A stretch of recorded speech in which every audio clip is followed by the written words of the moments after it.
So tell us, you have your own little collection back there. I do, yes. My lovely collection, which Mr. Blackford's departure seemed to flip a switch inside of me somehow, because I had literally none of these as of May. So I spent the summer doing some extra work to get some extra little hobby money, and then proceeded to spend all of said hobby money on my apparent new hobby here. So yeah, I've got quite the collection. It goes all the way up to the almost to the ceiling there, and includes my lovely guys up there. But yeah, we'll see. I've slowed down drastically since we come back to school. What caused you to slow down? What's that? What could have caused that to slow down? I'm running out of shelf space and also cash. Yeah. These hobbies get quite expensive. Yeah. What's your favorite on the first shelf on the bottom there? Right behind me, my favorite. Oh, I'd say it's got to be my Balrog here from Lord of the Rings. That guy, that was a tough one. Yeah, I don't care. I'll embrace the nerd. But yeah, that guy is. I just think he's cool. He's a big 6-inch pop figure. I enjoy it. Yeah. That middle shelf, my favorite one. Oh man, I'm so jealous that you have all three Batman. But I have to say, I'm between Captain America and Tony Stark, Iron Man. Yeah, so those are going to be right up in this corner up here. You can't quite see the Iron Man back there. You haven't seen it.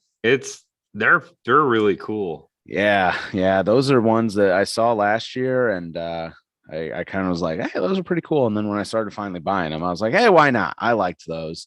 Gotta admit, my personal favorite though is the giant Superman up there. That's always been my go-to. So gotta pick that one first and foremost here. Yeah. All right. Well, thanks for your little show and tell. Hey, anytime. I'm always willing to talk about my nerd stuff. And you have quite the shelf of D&D behind you too. Yes, I do, and it's ever growing. Are you a dungeon master? Kind of. A little. I dabble. Dabble in the dungeons. Dabble in the dungeons.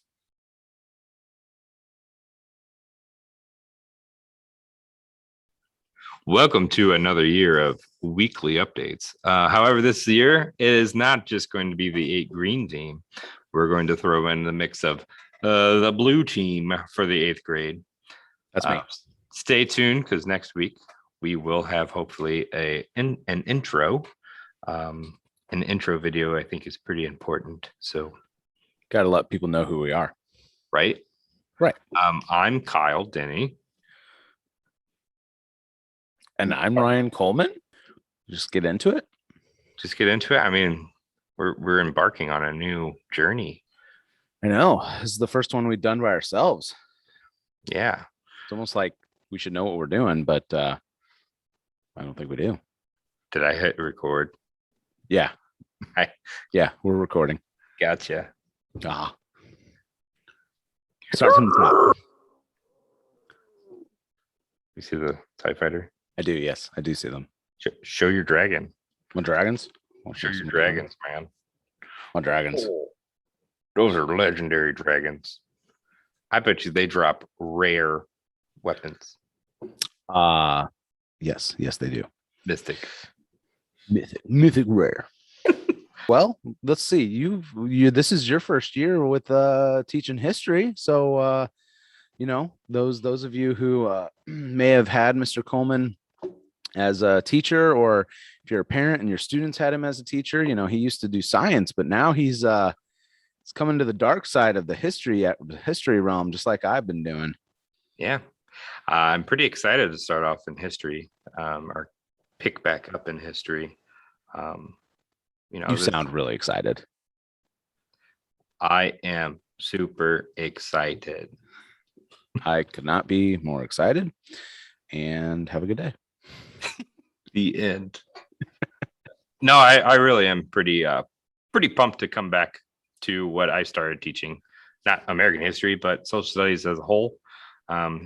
It seems to be a topic in which I have a lot of interest in. And science, I have a lot of interest in too. But I feel like the guy was leaving this spot warm. I don't even think it got cold. Yeah, right. I hopped in. So On that front, let's talk about what's going on in our 8th grade students' history classes. yeah, this week we talked about credibility of sources, what allows for a source to be kind of given that credibility standard, things to look for.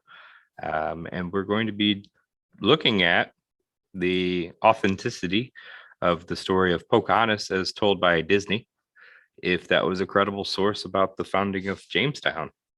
Yeah, so one of the important aspects of this assignment we really try to stress to students is comparing the story of Jamestown specifically. So it's pretty widely known that Pocahontas' story and John Smith's story as told in the movie are wildly different than what really happened. But specifically, we're going to be looking at Jamestown's founding, how it gets started and how it ultimately evolves into a successful colony, to see whether or not the popularized version, as told by Disney, is actually an accurate reflection and a credible source of information. So that's what we've been working on this week and what we'll continue to be doing next week for both of our classes. And I went from teaching absolutes to going into the humanities, where there's a lot of evidence supporting could make you have a good argument. So yeah, a lot of it is subjective and depends wholly on explanations and clarifications and all that. So there's no real right answer. So students can certainly answer one way and have a whole nother argument the other way, and everyone is technically correct as long as they can back up their opinions with facts, as well as thorough explanations that actually tie back to their claims that they're making. Yeah. So we can give you a little brief rundown of what's going on in language arts on the green team. If you have either Miss Morrow or Mr. DeCarly. So next week for Miss Morrow's class, setting ELA learning goals for the semester and make a plan of action for achieving these goals. So that sounds pretty good. Students will then review character analysis strategies and consider how the setting of a story can influence the characters within them. Mr. DeCarly, I'm just going to go ahead and do all language arts for my time. Looks like you're doing the same thing. You're digging into a unit, examining setting in literature, and they will continue working on your horror suspense stories. So, as always, read forever until the end of time. Not a fan of that horror genre. You're not? I don't know. I feel like I could read horror, but watching horror, no, thank you. Oh, I forgot. Challenging grade level. The same thing, except you're not reading horror or suspense stories. Sorry. All right. So language arts over on the blue team with Miss Durbin's class, looks like next week they're moving into their fiction analysis and review unit. Remember, next week is a short week. So they'll be, we'll be using that time to analyze character relationships and then kind of building writing ideas and topics in their notebooks that they'll use throughout the school year. And then looks like for Miss Rapp's class, they're going to work on reading habits. So they'll be working on that every single day, developing good reading habits, tracking their progress in class. And then in regards to actual classwork, they will be working on reading and writing literacy journey posters, practicing narrative writing and research skills, as well as speaking skills. So quite a bit going on in language arts, it seems. But yeah, definitely be sure to check those updates that we send out as well for more detailed information from all of our teachers also. You got a little cameo going on over there? Is that Phasma, Captain Phasma? Captain Phasma. See, I'm holding this lovely giant metal dice, 100-sided dice, and I dropped it. Made a pretty loud noise. I don't know if anyone heard that. I heard it. I think it set off the fault line, and yeah, it's pretty hefty. It's got some weight to it for sure. So speaking of weight and physics and all that, well, let's talk about science class. Fonts. The subject that I do not understand at all. Okay. So I will see what's going on with science on the green team. Well, And while you're you're looking it up, I'll go ahead and announce the blue team science stuff. Looks like they did a lab this week on the scientific method as well as how to calculate speed. And next week, it looks as though they are going to be looking at frame of reference and velocity. And velociraptors. yeah, velociraptors. They are quite fast. And then it looks like Ms. Stevens does want to remind all students to please check Canvas for all notes and assignments and Infinite Campus for grades. And to sound redundant, you guys are doing similar in science over on the green team. Continue discussion of motion, direction, and speed. Students will continue to solve for speed, distance, and time using our speed equation.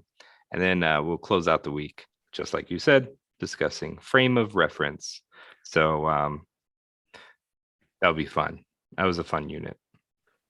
I like. Oh yeah, you know all about those, don't you? Dude, all that stuff. Crazy. And then that just leaves math. And yeah, everyone's favorite subject. And math is, let's see. Let's see what tests they have coming up this next week. All right, here we go. During this short week, we're preparing for the first math quiz next Monday and Tuesday. Quiz isn't as scary as a test. Over 1-step, 2-step, multi-step equations. Students must make sure that they know how to isolate a variable and may need to use the distributive property and combine like terms. Yeah, that looks like it's same thing over here for Math 8. So Miss Brigance and Miss Brooks are on the same path there. For algebra, during the short week, students will be reviewing for their first algebra test over Module 1, Topic 1, and they need to make sure that they have their graphic organizers and their test review assignment. All work from Topic 1 must be turned in prior to the test next Friday, the 10th, in order to earn any credit. Same for algebra on our team. All right, man, they are right in lockstep with each other, aren't they? And then for honors geometry for Miss Brigance, students in geometry will be reviewing for their first test as well over Unit 1, Foundations of Geometry. Geometry students, please make sure all online homework from the Realize textbook, as well as all Canvas homework, is submitted prior to the day of the test, Thursday, September 9th, in order to earn credit. And if you are willing, or if you are looking at it, there are additional review activities in Canvas if you want any additional practice. Get that Phasma out of here. Yeah. Distracting. So, week 1 done. Week 2 done. So this is week 3, heading into week 3. Yes. 3-day week for you guys. Short week, Monday and Tuesday off of school. Start with a Wednesday, and that's going to be all classes, your S-day schedule, and then A, B. So that's what I do like about the new schedule, is that we see everybody about equal amounts, or as close to equal as we can right now. Yeah, and being able to catch up on those S days when we come back from a long weekend is really convenient as well. Mm-hmm. So the only other thing really in regards to school-wide, September 16th, that's about 2 weeks from now, there is the Bragging Rights game at 6:00. Now, we have not heard any details about that specifically, especially in regards to any COVID mitigation strategies, that kind of stuff. So we'll see if anything about that changes. But at the moment, we've got that set for September 16th at 6 p.m. Ooh. Yeah. 6 p.m. I know they've done has it been I think it's been basketball recently. I believe they're doing a bass hunting tournament. Oh, bass hunting. Ooh, man. They're going to bring in a pond. That changes things. It's going to be like one of those 18-wheeler trucks where like flood the gym and use that way. They starve the fish, so it makes it really easy to catch them. And you just put a little lure out there and have a grand old time. Yeah. I think that's how you're supposed to fish, right? We'll have to have Mr. Brazil check in and make sure that that's all good. Yeah, and I think, or you just scream really loud underwater. Or you just dive in and start grabbing them, right? It's easy. Yeah. Yeah. I've heard so. All right, you guys have a great weekend. Stay safe. Talk to you later. Bye.